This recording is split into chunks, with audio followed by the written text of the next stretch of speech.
ಪ್ರಿಯ ವೀಕ್ಷಕರಿಗೆ ನಮಸ್ಕಾರಗಳು. ನಾನು ಗುರುಲಿಂಗಯ್ಯ ಮಠಪತಿ. ಮೊನ್ನೆ ತಾನೇ ಶಾಸಕರ ಭವನದಲ್ಲಿ ಒಂದು ಬುಡಕಟ್ಟು ಅಲೆಮಾರಿ ಜನಾಂಗದ ಒಂದು ದುಂಡು ಮೇಜಿನ ಸಭೆಯನ್ನು ಕರೆದರು. ಅದರ ಕೆಳಗಡೆ ಬುಡಗ ಜಂಗಮ, ಬೇಡುವ ಜಂಗಮ, ಬೇಡ ಜಂಗಮ ಈ ಚಿಂತನ ಮಂಥನ ಅನ್ನುವಂಥ ವಿಷಯ ಇಟ್ಕೊಂಡು ಸಭೆಯನ್ನು ಕರೆದರು. ಇಲ್ಲಿ ಆ ಬುಡಕಟ್ಟು ಜನಾಂಗದ ಗೌರವಾಧ್ಯಕ್ಷರಾಗಿ ದ್ವಾರಕಾನಾಥ್ ಅವರು, ಆಮೇಲೆ ಮುಖ್ಯ ಅತಿಥಿಯಾಗಿ ಎಸ್.ಎಂ. ಜಾಮದಾರ್ ಅವರು, IAS ಆಫೀಸರ್, ಮುರಳಿಯವರು ಶಿವಶರಣಪ್ಪ ಮದ್ದೂರು, ಇವರು ಬಸವ ತತ್ವ ಚಿಂತಕರು. ಸರಿ, ಈ ಎಲ್ಲರೂ ಕೂಡಿಕೊಂಡು ಈ ಒಂದು ಸಭೆಯಲ್ಲಿ ಚರ್ಚೆಯನ್ನು, ಅದರಲ್ಲಿ ವಿಶೇಷವಾಗಿ ಬುಡಕಟ್ಟು ಜನಾಂಗದ ಜನರು ಹೆಚ್ಚಿನ ಪ್ರಮಾಣದಲ್ಲಿ ಆ ಸಭೆಯಲ್ಲಿ ಹಾಜರಿದ್ದು, ಈ ಬೇಡ ಜಂಗಮ, ಬುಡಗ ಜಂಗಮ ಮತ್ತು ಬೇಡುವ ಜಂಗಮ ಇದರ ಅಳತೆಗೋಲವನ್ನು ಜಾಮದಾರ್ ಅವರು ಯಾವ ಆಧಾರದ ಮೇಲೆ ಚರ್ಚೆಗೆ ತೆಗೆದುಕೊಂಡರು ಅನ್ನುವಂಥ ಒಂದು ಯಕ್ಷ ಪ್ರಶ್ನೆ. ಈ IAS ಆಫೀಸರ್ ಅವರಿಗೆ ಸರ್ಕಾರ ಜಾತಿ ಸಮೀಕ್ಷೆಯ ವಿಷಯವಾಗಿ, ಬೇಡ ಜಂಗಮರ ವಿಷಯವಾಗಿ ಪರಿಶೀಲನೆ ಮಾಡಲು ಅಥವಾ ಸಮೀಕ್ಷೆ ಮಾಡಲು ಇವರಿಗೆ ಜವಾಬ್ದಾರಿ ಕೊಟ್ಟಿತ್ತಾ ಅನ್ನುವಂಥ ಒಂದು ಪ್ರಶ್ನೆ.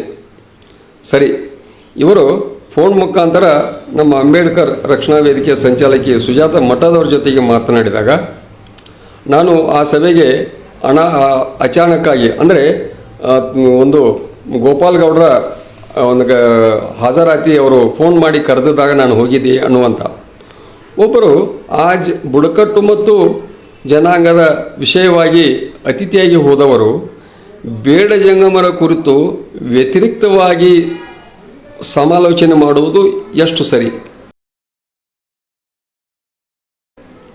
ಇಲ್ಲಿ ಜಂಗಮ ಅನ್ನುವ ಪದದ ಬದಲೇ ಒಂದು ಯೂಟ್ಯೂಬ್ನಲ್ಲಿ ಮಾಹಿತಿಯನ್ನು ಕೇಳಿದ್ರು, ನನಗೆ ಕಳಿಸಿದ್ರು. ನಾನು ಕೂಡ ಅವ್ರ ಕೂಡ ಮಾತಾಡಿದೆ.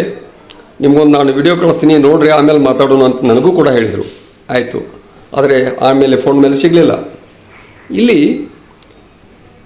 ಬೇಡ ಜಂಗಮ ವಿಷಯದ ತಾತ್ವಿಕ ಹಿನ್ನೆಲೆಯನ್ನು ಅರಿತುಕೊಳ್ಳಲಾರದೆ, ಸಂವಿಧಾನದ ರೂಪರೇಷೆಗಳನ್ನು ಯಾವ ಆಧಾರದ ಮೇಲೆ ಬೇಡ ಜಂಗಮ ಆಗಿದೆ ಅನ್ನೋದನ್ನು ತಾತ್ವಿಕ ಅರಿವಳಿಕೆ ಇಲ್ಲದೆ ಈ ಬುಡಕಟ್ಟು ಜನಾಂಗದವರನ್ನು ಕರೆತಂದು ಇವರೇ ಬೇಡ ಜಂಗಮ ಅನ್ನುವಂಥ ಪೂರ್ವ ನಿಯೋಜಿತ ಸಭೆಯನ್ನು ಅಲ್ಲಿ ಕರೆದಿದ್ದಾಗಿತ್ತು ಅಂತೇಳಿ ನನ್ನ ವಿಚಾರ.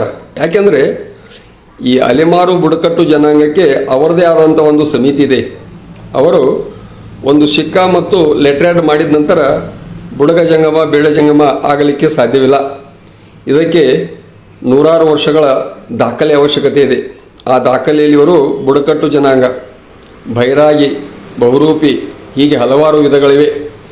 ಇವು ಎಲ್ಲದರ ಪರಿಜ್ಞಾನವಿಲ್ಲದೆ ಒಂದು ಸಭೆಯಲ್ಲಿ ಬೇಡ ಜಂಗಮರು ಇವರು ಅಲ್ಲ ಅನ್ನುವಂಥ ನಿರ್ಧಾರಕ್ಕೆ ಬರಬೇಕಾದರೆ ಇವರು ಕುಲಶಾಸ್ತ್ರ ಅಧ್ಯಯನ ಮಾಡಿದ ವ್ಯಕ್ತಿನ ಅಥವಾ ಸರ್ಕಾರ ನೇಮಿಸಿದ ಒಂದು ಸಮೀಕ್ಷಾದಾರರಾಗಿ ನಿಯುಕ್ತಿಯಾಗಿದ್ರಾ? ಯಾವುದಾದರೂ ಇವರು ತಮ್ಮ ಅಧ್ಯಯನದ ಗ್ರಂಥವನ್ನು, ಒಂದು ಸಮೀಕ್ಷೆಯನ್ನು, ಜಾತಿ ಸಮೀಕ್ಷೆಯನ್ನು ಮಾಡಿದ್ದ ಗ್ರಂಥ ಇದೆಯಾ? ಇದು ನಾನು ಕೇಳುವಂಥ ಪ್ರಶ್ನೆ. ಇಲ್ಲಿ ಜಂಗಮರನ್ನು ಹೊಗಳಿ ಹೊನ್ನ ಶೂಲಕ್ಕೆ ಏರಿಸಿದರು. ಬಸವಣ್ಣವರು ಹೇಳಿದಂತೆ ಈ ಜ್ಞಾನ ಜಂಗಮ, ಚೈತನ್ಯ ಜಂಗಮ, ಅನುಭವ ಜಂಗಮ, ಅರಿವುಳ ಜಂಗಮ ಇವರು ವಿವರಣೆ ಕೊಡ್ತಾರೆ. ಇಲ್ಲಿ ನಾನು ಹೇಳೋದು, ನಮ್ಮನ್ನು ನೀವು ಉಚ್ಚ ಸ್ಥಾನದ ಕೂತ್ರ ಯಾವ ಜಂಗಮರ, ಯಾವ ಜಂಗಮ ಮಕ್ಕಳ ಶೈಕ್ಷಣಿಕ ಮತ್ತು ಸಾಮಾಜಿಕ ಒಂದು ಹೆಗ್ಗಳಿಕೆ ಸಿಗಲಾರದು. ತಮ್ಮ ದಕ್ಷಿಣೆ ಕಣಕಾದಿಗಳನ್ನು ಕೊಟ್ಟು, ಕಣಕಾದಿಗಳನ್ನು ಜಂಗಮರಿಗೆ ಶಿಷ್ಯವರಿಂದ ಕೊಟ್ಟಿದ್ದಾದರೆ ಇವತ್ತು ಸಾವಿರಾರು ಎಕರೆ ಜಮೀನು ಮಾಡಿಕೊಂಡು ಐಷಾರಾಮಿ ಜೀವನ ಸಾಗಿಸಬಹುದಾಗಿತ್ತು. ಈವರೆಗೂ ಕೂಡ ಮನೆ ಮನೆಗೆ ಅವರೇ ಹೇಳಿದಂತೆ ಸೋಪಾಕ ಭಿಕ್ಷೆ, ಕೋರಣ್ಯ ಭಿಕ್ಷೆ, ಹಲವಾರು ಭಿಕ್ಷೆಗಳನ್ನು ವಿವರಣೆ ಕೂಡ ಆ ವಿಡಿಯೋದಲ್ಲಿ ಮಾಡಿದ್ದಾಗಿದೆ. ಈ ಎಲ್ಲ ರೀತಿಯಲ್ಲಿ ಜಂಗಮ ಕೆಳಮಟ್ಟದಲ್ಲಿರುವಾಗ ಇಂಥ ಒಬ್ಬ ಜವಾಬ್ದಾರಿಯುತ ಸ್ಥಾನದಲ್ಲಿರುವಂಥ ನಮ್ಮ ಜಾಮದಾರ್ ಅವರಿಗೆ ಇನ್ನೂ ಕೇಳುವ ಹಲವಾರು ಪ್ರಶ್ನೆಗಳಿವೆ. ಅವರ ವಿಡಿಯೋದಲ್ಲಿರುವಂಥ ಪಾಯಿಂಟನ್ನು ನಾನು 13 ಪಾಯಿಂಟ್ ಮಾಡಿದ್ದೀನಿ. ಜರ ಅವ್ರನ್ನ ಕೂಡ ಮಾತಾಡಿದರೆ ನೇರವಾಗಿ ಅವರಿಗೆ ನಾನು ಮನವರಿಕೆ ಮಾಡಿಕೊಡಲಿಕ್ಕೆ ಸಾಧ್ಯ ಇದೆ. ದಯವಿಟ್ಟು ನನ್ನ ನಂಬರ್ ಕೂಡ ತಗೊಳ್ರಿ, 789269 1327 ಈ ನಂಬರಿಗೆ ಕಾಲ್ ಮಾಡಿದ್ದಾದರೆ ಬೇಡ ಜಂಗಮ ವಿಷಯವಾಗಿ ಸವಿಸ್ತಾರವಾದ ಮಾಹಿತಿಯನ್ನು ಕೊಡಲಿಕ್ಕೆ ಸಾಧ್ಯ ಇದೆ. ನೂರಾರು ದಾಖಲೆಗಳು ಕೂಡ ನಮ್ಮ ಕಡೆ ಇವೆ. ಅವೆಲ್ಲಗಳನ್ನು ತೆಗೆದುಕೊಂಡು ಓಪನ್ ಆಗಿ ನಾನು ಮೀಡಿಯಾದವರು ಕೂಡ ಈ ಮೂಲಕ ವಿನಂತಿ ಮಾಡ್ಕೋತೀನಿ.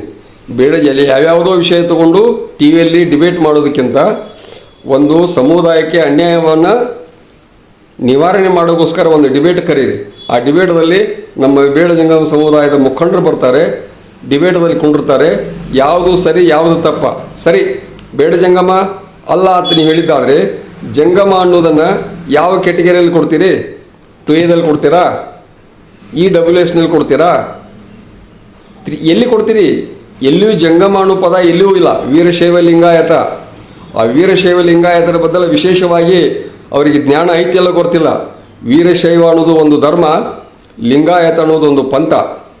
ಈ ಧರ್ಮ ಮತ್ತು ಪಂಥದ ನಡುವೆ ಜಾತಿಯನ್ನು ಸೇರಿಸಿ ಇಲ್ಲಿಯವರೆಗೆ ಇಡೀ ಜಂಗಮ ಸಮುದಾಯ ವೀರಶೈವ ಲಿಂಗಾಯತ ಅನ್ನುವಂಥ ಒಂದು ದಾಖಲಾತಿಯನ್ನು ಮಾಡ್ಕೊಂಡು ಬಂದರು.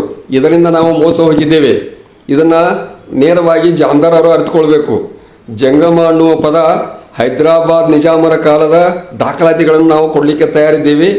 ಇದರಂತೆ ಹೈಕೋರ್ಟ್ ಆದೇಶ, ಸುಪ್ರೀಂ ಕೋರ್ಟ್ ಆದೇಶ, ಇವರೆಲ್ಲರೂ ರಾಜಕೀಯವಾಗಿ ಏನೋ ಒಂದು ಒಳಹಾದಿಯನ್ನು, ಈಗ ನಾವು ಜಂಗಮರು ಬೇರೆ ಬೇರೆ ಅನ್ನುವಂತಾದರೆ ಇಲ್ಲಿ ಅಜ್ಞಾನ ಲಿಂಗಾಯತ, ಸುಜ್ಞಾನ ಲಿಂಗಾಯತ, ಜಾತಿ ಒಡೆಯುವ ಲಿಂಗಾಯತ ನಾವು ಅನ್ಬಹುದಲ್ಲ ನಿಮಗೆ.